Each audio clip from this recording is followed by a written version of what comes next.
తాకట్టులో ఉన్న బంగారాన్ని విడిపించి ఆ రోజున్న మార్కెట్ ధర కట్టి మిగిలిన డబ్బును మీకు అందిస్తుంది కొమ్మూరి గోల్డ్. నమస్తే, నేను ముఖేష్. ఈరోజు మనతో పాటు ఉన్నారు ప్రముఖ జ్యోతిష్య వాస్తు పండితులు, జ్యోతిష్య వాస్తు శిక్షణ నిపుణులు, శ్రీ లలితాదేవి ఉపాసకులు బ్రహ్మశ్రీ నానాజీ పట్నాయక్ గురువు గారు. నమస్కారం గురువు గారు. శ్రీమాత్రే నమః. ముఖ్యంగా రావి చెట్టు కన్ను తెరిచిందని చెప్పేసి సోషల్ మీడియాలో వైరల్గా మారింది ఆ ఇమేజ్. అయితే ముఖ్యంగా కర్నూలు జిల్లాలో నిజంగానే రావి చెట్టు కన్ను తెరిచిందా అని అంటే నేను ఎంక్వైరీ చేశాను. మా దగ్గర పనిచేసేటువంటి ఎవరైతే ఎస్సీఓ ఉన్నారో అతను చెప్పడం కూడా జరిగింది, నిజమే అని చెప్పేసి, వాళ్ళ ఊరు దగ్గర అని చెప్పేసి. ఏంటి సార్ ఇట్లా రావి చెట్టు కన్ను తెరవడం అంటే? ఏదైనా ప్రకృతిలో ప్రళయం రాబోతుందా? ఏదైనా సంకేతం ఏమన్నా ఇవ్వబోతుందా? ఏంటంటారు అసలు? ప్రకృతిలో జరిగేటువంటి రకరకాల వింత మార్పులకి ఇది ఒక సంకేతం అండి. అది కాకుండా బ్రహ్మంగారు చాలా విషయాల్లో చెప్పాడు ఆయన, ఇలాంటి వింతలు చాలా జరుగుతాయి. అయితే బ్రహ్మంగారి పాయింట్ ఆఫ్ వ్యూలో మనం ఎంతసేపు కూడా ఆయన చెప్పిన కాలజ్ఞానం మీదే మన కాన్సన్ట్రేషన్ అంతా ఉంటుంది. షట్చక్ర భేదనం ఎలా చేయాలి, సాధన ఎలా చేయాలి, ఈ సాధనా విషయాలు చాలా చెప్పాడు ఆయన చరిత్రగా మనం చదివినట్లయితే. అటువైపు వెళ్ళాలి మన ఆలోచన ఎంతసేపు కూడా. సాధన అనేటువంటిది ఎప్పుడైతే చేస్తామో మనల్ని మన కంట్రోల్ మనం దీంట్లో ఉంటాం, దేవతలతో కనెక్టివిటీస్లో ఉంటాం. అయితే ఎప్పుడైనా ఇలాంటివి జరుగుతున్నాయి అనుకోండి, వింతలు అంటే ప్రకృతి వైపరీత్యాలు జరగడానికి ఎక్కువ ఆస్కారం ఉంటుంది. అంటే సునామీలని, భూకంపాలని, ఇటువంటి వాటికి సంకేతాలు ఇవన్నీ కూడా. ఓకే, అదేవిధంగా మనకి ఈ చెట్లు ఏవైతే ఇప్పుడు రావి చెట్టు, వేప చెట్టు కానీ, చింత చెట్టు కానీ కొన్ని ఉంటాయి మనకి, కొన్ని మర్రి చెట్లు, ఇవన్నీ కూడా నార్మల్ చెట్ల కింద భావించకూడదు వీటిని. వీటికి ఇప్పుడు మర్రి చెట్టు ఉందనుకోండి, మర్రి చెట్టు కిందని చాలా సాధనలు చేస్తారు తెలుసా మీకు? అవును, మర్రి చెట్టు, చింత చెట్టు, వేప చెట్టు, రావి చెట్టు కిందని. ఈ చెట్ల కింద ఎందుకు చేస్తారు అంటే యక్షిణీ దేవతలు. అదేవిధంగా మనకి ఒక దేవత గురించి చేస్తున్నాం అనుకోండి, ఒక సాధన. ఇప్పుడు ఒక పెద్ద వ్యక్తికి పిఏ ఉంటాడు చూసారా? అవును, ఆ కింద పరివారాలకు సంబంధించినటువంటి యక్షిణీలు కానీ, పరివారాలకు సంబంధించిన కొన్ని పరివార దేవతలు కానీ, పరివార సంబంధించిన సిబ్బంది ఈ చెట్ల కింద ఉంటుంటాయి. ఓకే, అలాగే కొంత భూతప్రేత సంబంధించిన కూడా ఉంటాయి అనుకోండి మరి చెట్ల కింద, కాదనట్లేదు.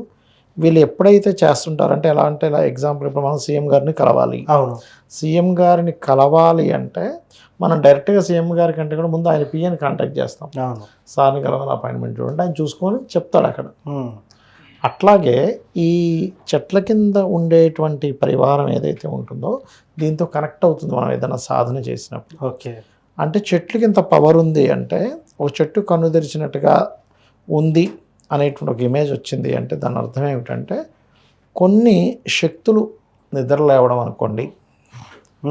సాధనా విషయంలో కొన్ని శక్తులు నిద్రలేవడం. ఎందుకంటే ఇప్పుడు మనకి గోచారంలో ఉండేటువంటి గ్రహాల యొక్క స్థితిగతుల్లో ఈ సంవత్సరానికి గురువు నవనాయకుల్లో రాజయ్యాడు. ఓకే, ఆ గురువు యొక్క స్థితిగతులు మీరు గమనించినట్లయితే కర్కాటక రాశిలో ఉంటూ శనిరాహు ఎనర్జీస్తో ఉన్నాడు. ఈ శనిరాహుతో ఎనర్జీస్తో ఉన్నటువంటి గురువుకి మళ్ళీ రవి వచ్చి కలుస్తాడు. ఎప్పుడు? జూలై 16వ తేదీ నుంచి, జూలై 16-17 తేదీ నుంచి చెప్పాలంటే, అంటే నెక్స్ట్ మంత్, ఇది జూన్ మాసం కదా, అంటే ఇంకొక 1 మంత్ తర్వాత నుంచి ఎప్పుడైతే రవి వచ్చి కలుస్తాడో జూపిటర్ యొక్క తత్వం పూర్తిగా మారిపోతుంది.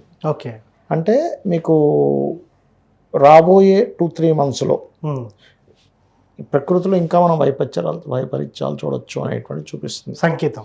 చాలా క్లియర్గా చూపిస్తుంది సంకేతం అనేటువంటి. ఓకే, కాబట్టి ఏంటంటే ఈ ప్రకృతిలో ఏవైనా వింతలు జరుగుతున్నాయి అంటే మన గతంలో చూసాం, మన పూరి జగన్నాథ ఆలయం మీద ఉండేటువంటి ఫ్లాగ్ నెత్తకపోవడం కానీ, అంటే దేవతా సంబంధించినవి ఏవైనా. ఇప్పుడు మర్రి చెట్టు, రావి చెట్లు ఇవన్నీ ఏంటంటే దేవతా సంబంధించినవి. మనకి ఆలయాల్లో ఈ చెట్లే ఉంటాయి కదా, రావి చెట్టే ఉంటుంది కదా, మనం దానికే కదా మనం మొక్కుతాం.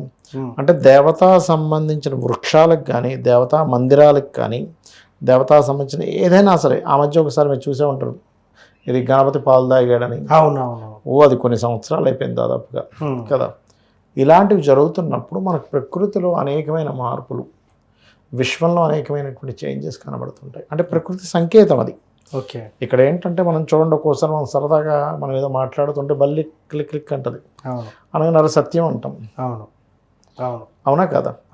ఇదే విధంగా మనకి రామాయణ మహాభారతాల్లో కూడా ఇలాంటివి చెప్పబడ్డాయి. అంటే హోమగుండాలన్నీ మనకి ఏమవుతుందంటే మహాభారతంలో పాచికలతో ఈ జూదం వాడి మొత్తం తీసేసుకుంటారు. తీసేసుకున్న తర్వాత ఈ గాంధారి వచ్చి చెప్తుంది ధృతరాష్ట్రుడికి మొత్తం సంకేతాలు బాలేవు, బయటంతా హోమగుండాలేమో ఇట్లా లెగుస్తున్నాయి, నక్కలు అరుపులు చూపిస్తున్నాయి, ఏదో సంథింగ్ గోయింగ్ టు రాంగ్ అన్నప్పుడు మళ్ళీ ధృతరాష్ట్రుడు వాళ్ళని పిలిచి వాళ్ళ 5గురిని పిలిచి ఆ ద్రౌపదికి నీకు వరాలు ఇస్తున్నానమ్మా అంటే మళ్ళీ ఇచ్చేస్తాడు. మళ్ళీ తర్వాత మళ్ళీ పోగొట్టుకుంటాడు అనుకోండి.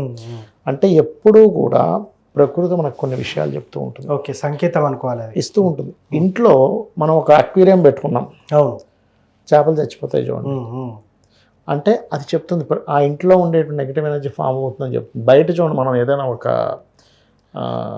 గుమ్మడికాయ కట్టుకుంటే ఎండిపోతూ ఉంటుంది, నెగిటివ్ ఎనర్జీ ఎక్కువగా ఉంది అంటుంటాం. ఇంట్లో మనకి తులసి చెట్టు ఎండిపోతుంది, సమ్ నెగిటివ్ ఎనర్జీ ఎక్కువ ఎంటర్ అవుతుందని అర్థం అనమాట. ఇంట్లో పెరట్లో పెంచుకునేటువంటి చెట్లు కొంత ఎండిపోతే కూడా మనం అర్థం చేసుకోవాలి. అలాగా ఒక్కొక్కసారి అంతకు మించినటువంటిది ఏదైనా చెట్లకి ఇలా వచ్చినప్పుడు అది కూడా ఒక సంకేతం అని మనం అర్థం చేసుకోవాలి. ఓకే, అది. సో మొత్తానికి ఇప్పుడు ఏదన్నా నిజంగానే ప్రళయం రాబోతుంది అన్నట్టు మనం అనుకోవాలా, ఎలా అంటారు అసలు? జలప్రలయాలు ఎక్కువ ఉన్నాయండి ఫ్యూచర్లో మాత్రం. ఫ్యూచర్లో ఇప్పుడు రాబోయే అంత సమయం అంతా కూడా, ఎందుకంటే జలరాశుల్లో గురువు చూడ్డానికి ఉచ్చస్థితిలో ఉండే గురువే కానీ ఆయన రాసులు ఆయనకుండే తత్వం మొత్తం పాడైపోయింది అది. ఓకే, అందుకే చూడండి మనకి ఎన్ని వింతలు చూస్తున్నాం యూట్యూబ్లో. అవును, అసలు ఎప్పుడూ ఏదో ఒక ఇష్యూవే, ఆ ఇష్యూ మీద రకరకాల ఇవి చూస్తున్నాం కదా.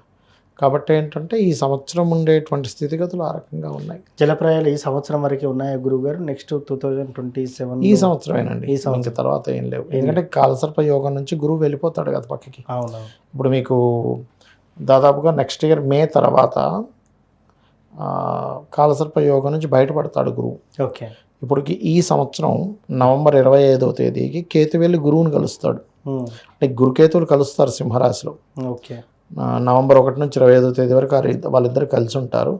దాని తర్వాత మళ్ళీ గురువు కేతు నుంచి బయటకు వచ్చి మళ్ళీ కేతు దగ్గరికి వెళ్తాడు. ఓకే, అంటే ఆల్మోస్ట్ మీకు ఎంత లేదన్నా నెక్స్ట్ ఇయర్ మే వరకు కొంచెం ఈ జల సంబంధించినటువంటి ఇబ్బందులు, జల ప్రయాణాలు చేసే వాళ్ళకి జలం ద్వారా వైరస్లు ఇవన్నీ ఉంటుంటాయి.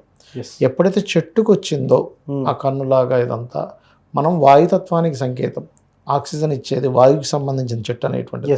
సో వాయు సంబంధంగా వచ్చే కూడా ఏదైనా ఉన్నాయనేటువంటిది కూడా సంకేతం అది. దాన్ని నిమిత్త శాస్త్రం అంటారు. ప్రకృతిలో జరిగేటువంటి కొన్ని సిగ్నల్స్ చెప్పడం అంటారు, దాని శాస్త్రం ఉంది దానికి కూడా. సో ఏది ఏమైనప్పటికీ కూడా కొంత జాగ్రత్తగా ఉండాలి. ప్రకృతి మనకు ఒక సంకేతం అయితే డైరెక్ట్గానే ఇచ్చేసిందని చెప్తారు. అంతేనండి, అంతే. మనం ఏం లేదండి, మనం ధర్మబద్ధంగా ఉంటూ అమ్మవారి ఆరాధన చేసుకుంటే ఇబ్బంది ఉండదు. థ్యాంక్ యూ గురువు గారు. శ్రీమాత్రే నమః.